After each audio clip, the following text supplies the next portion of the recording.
One thing that a lot of companies have been doing online is customer support through social media. Social media is an easy interaction context. It's safe, it's pre-established, and it's a great place for citing technical issues that aren't client related, but that everybody always has a question about. Well, I got the package, but where do I stick the bolt into the Q9 circuit? Like, everybody has the same questions. Social media lets you catalog those discussions and put them out there so that you can minimize the hands-on customer service and point people and have them find your reference area for customer support issues. That doesn't say that you shouldn't have personal contact with angry customers. You definitely should, but you should also allow it to be viewed and to let people see how you deal with technical issues, problems, complaints, and criticisms. But overall, building that strategy, it's going to ultimately minimize your customer support costs. And along the same line as you're tracking how people view your criticism, you want to be in control of your brand's reputation. Dealing with dissent in a visible way instead of avoiding it or shunning it or just, not having a presence. There's nothing worse than a complaint board where everybody's complaining about some company and the company has no presence whatsoever. They don't even know. So you've got to know what people are saying about you. And I'll tell you what, it goes a long way if you see a complaint board with a lot of complaints and the company is inserting comments that says, hey, thanks for this, we're real sorry, here's how we're trying to fix it. Or with a really angry person putting up a post that says, we've attempted to resolve this, we're not sure what else we can do, something like that.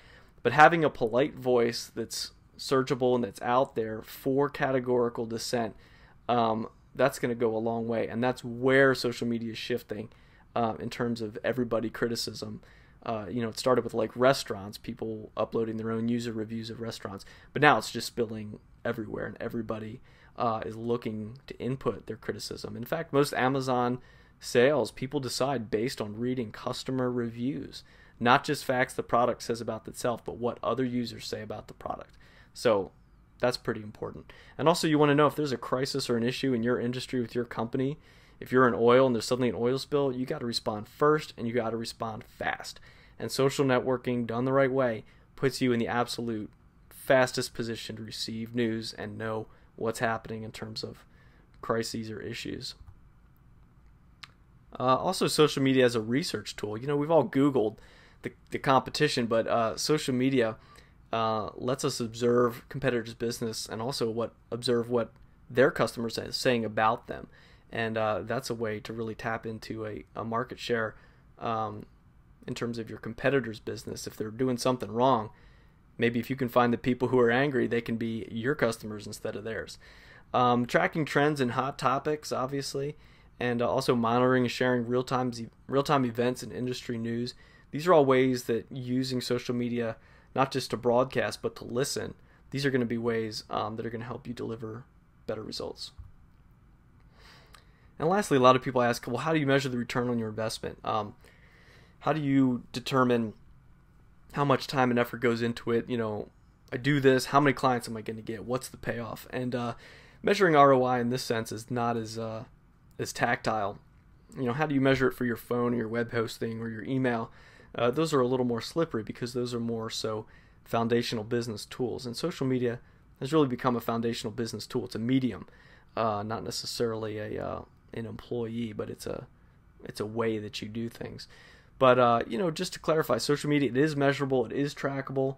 You can see hits, engagement, and all social networks are adding in the statistics feature. They realize that this is a question people want to know, and in order for social networks to prove their worth, there has to be some sort of metric. And almost everybody has a metric available now, either for free or for paid or through a third party. So that's that's something that's out there and available. But really, the big trick is focusing on enhancing your existing goals. Take the tools and enhance your goals. Don't make new ones. And if you're willing to invest time as the biggest commitment, that's where the payoff is. And if you want to think in terms of ROI, you could think in terms of a time to payoff ratio. But what other tool has the potential to reach more people for less money, to do more things? That's what social media is. And I think social media pays for itself from the SEO perspective, from front-end advertising costs, like we saw, customer support costs, ease of communication costs. Social media pays for itself in eliminating previous harder ways of doing things. So if it does take more time to adapt to social media, eventually it's going to mean you're doing less time doing it the old way. So think of it in terms of a balance or a trade-off. Maybe it doesn't equal any more or less time, but it's going to help you get rid of some other more cumbersome things that you do. And lastly, social media is not advertising. It's not an advertising medium. It's not a broadcast medium. It's a communication medium. So try to think of it as less like a billboard, more like a telephone. You're not out there transmitting your information and trying to make it really good and hope people look at it when they drive by. It's more like a telephone where you're setting up a booth in a street, on a street corner, and letting people come by and talk to you and you to them. That's what social media is like. And social media, it's enhancing your goals and extending your conversations. Let's say you just have a phone and an email account. That's great. Whatever you talk about and whoever you talk about it with, imagine social media amplifying that conversation into new forms. That's what social media does. And lastly, just saving costs on communication as well as pulling in new business. This is what social media is doing, and it's what it's headed toward. It doesn't mean everyone's doing it right, and certainly we see a lot of people just spending time typing online. But these are some incentives of why and how social media can have some payoff. Here's a chart from Marketing Sherpa just about ways companies are using social media and the sorts of goals that they're looking for it to do for them. And we've covered a lot of these: sales revenue, search engine, brand reputation, reducing customer acquisition costs, customer support quality. There's a lot of quality issues that are not so measurable but will pay for themselves via customer retention.